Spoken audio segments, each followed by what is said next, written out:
पत्रकारांचे पहिला आभार मानतो मी काही दिवसापूर्वी कृषी उत्पन्न बाजार समितीचे सभापती यांच्याकडे 15/9/25 रोजी एक माहिती मागवली होती। त्याला कारण असं होतं की पालकमंत्र्यांचा ड्रीम प्रोजेक्ट म्हणून प्रसिद्धी झाला होता जिल्ह्यातला। त्यापैकी एक कणकवली बागेर येथे उभारण्यात येणाऱ्या कृषी उत्पन्न बाजार समितीची जमीन खरेदी केल्याची सरकारी रक्कम किती व कृषी उत्पन्न बाजार समितीने घेतलेले कर्ज किती व कोणत्या बँकेकडून घेतले अशी मी त्यांच्याकडे माहिती मागवली होती। तर मला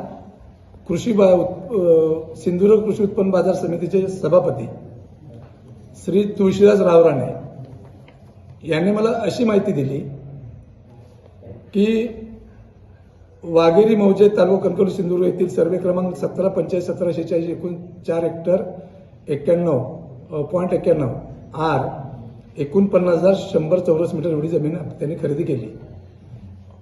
ती खरेदी केलेलं खरेदी खत 1,75,00,000 एवढ्या किमतीचं खरेदी खत केलं त्यांनी।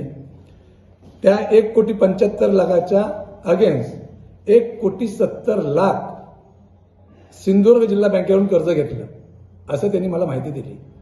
ही कुठेतरी मला माहिती चुकीची वाटली म्हणून मी खरेदी खताची मागणी केली रजिस्ट्रार कणकवलीमध्ये। त्याच्या परत हे खरेदी खत आणि घेतलेल्या बँकेचे कर्ज यात तफावत आहे मोठी। 1,75,00,000ला 1 कोटी कर्ज 70 लाख कुठेच मिळू शकत नाही, कुठली बँक देणार नाही। मग त्यांनी असं मला माहिती दिली आहे की कृषी उत्पन्न समिती बाजार सभापती तुळशीदास रावराणे की त्या जागेची रेडी रेकनर रेट 3,04,42,000 एवढा आहे आणि आपसामध्ये तडजोड करून 1,75,00,000ला आम्ही जमीन घेतली। तुम्ही जमीन किती घेतलात याच्याशी आम्हाला काही लेणं देणं नाही। त्या शेतकऱ्याने कृषी बाजार समितीला फुकट जरी जमीन दिली असती तरी आम्ही प्रश्न विचारला नसता, परंतु तुम्ही 3,04,42,000 रेडी रेकनर गव्हर्नमेंटचा रेट आहे त्याप्रमाणे तुम्ही रजिस्ट्रारला त्याची फी भरली पाहिजे। त्या फीची किंमत जवळजवळ 15 ते 16 लाख रुपये होते। या लोकांनी 8,27,000 आणि काहीतरी 300 की 600 रुपये भरले, म्हणजे 7 ते 8 लाखाचा गव्हर्नमेंटचं महसूल बुडवला या लोकांनी। याच्यानंतर मी खरेदी खत मागवलं। त्या खरेदी खतमध्ये त्यांनी परत गव्हर्नमेंट रेट एका सातबाऱ्यामध्ये 26,22,600 दिला आहे आणि त्याची 50% गव्हर्नमेंट कृषी बाजार समिती असल्यामुळे त्याच्या ह्याच्यात हिशोबाने 13,11,300 एका सातबाऱ्याची किंमत घेतली आहे खरेदी खत। आणि दुसऱ्या सातबाराची गव्हर्नमेंट मूल्यांक 42,71,800 त्याच्या 50% त्यांनी म्हटलं आहे की 21,35,900 या दोन्हीची बेरीज केली तर 34,47,200 रेडी रेकनरची खरेदी खताची किंमत यांची। त्यांनी खरेदी खत 1,75,00,000 बरं ही गव्हर्नमेंटकडनं आम्ही माहिती मागवलेली माहिती आहे। ज्या रजिस्ट्रारने माहिती दिली आम्हाला त्या रजिस्टर माहिती द्यायला माहिती मागवलेली माहिती, यात आपल्या मनाचा किंवा पदरचा आपण काय घालून बोलतो असं काहीच नाही। मग 34,47,200 त्याचा सगळं मूल्यांकन करून त्यांनी 1,75,00,000 खरेदी दाखवली, 1,75,00,000चा महसूल भरला, पण माझ्या माहितीप्रमाणे 3,04,42,000 एवढा त्याचा महसूल त्यांनी भरायला पाहिजे। हा पहिला भ्रष्टाचार यांचा कृषी बाजार समितीचा। दुसरी गोष्ट 1,75,00,000ला 1,70,00,000 कर्ज दिलंय, बसून बँकेने दिलं।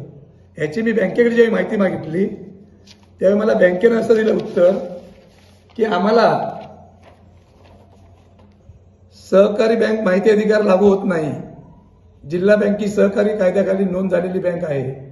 सबब सहकारी बँक माहिती अधिकार लागू नसल्याचे तसेच तुम्ही बँकेकडे मागणी केलेली माहिती त्रयस्थ माहिती असल्याने तुमचे 3/12/25 रोजी माहिती अधिकार अर्जाचा बँक विचार करू शकत नाही असं पत्र दिल्यामुळे मी आज जिल्हा सहउपनिबंधक यांना त्याची तक्रार केली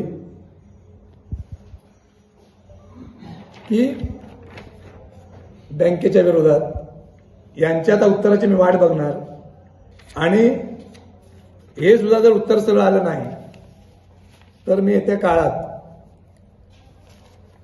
कृषी उत्पन्न बाजार समिती सिंधुदुर्ग,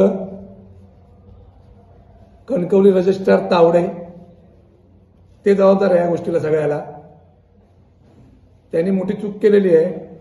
त्यांनी त्यांच्या खरेदी खात्यात सुद्धा म्हटलंय की 3,04,42,000 एवढं मूल्यांकन त्याचं आहे. त्याच्या 50% आम्ही खरेदी घेतोय. पण तुम्ही खरेदी फुकट करा, आमचं त्याला दुमत नाही. पण 3,04,42,000 रुपयाची रजिस्ट्रेशन फी त्यांची घेतली पाहिजे होती, म्हणून तावडे जबाबदार द्यायला. आणि बँकेने जे 1,75,00,000 खरेदीला 1,70,00,000 रुपये कर्ज कसं दिलं, त्याच्यामुळे या तिघांना मी पार्टी करून उच्च न्यायालयात मी रीट दाखल करणार आहे.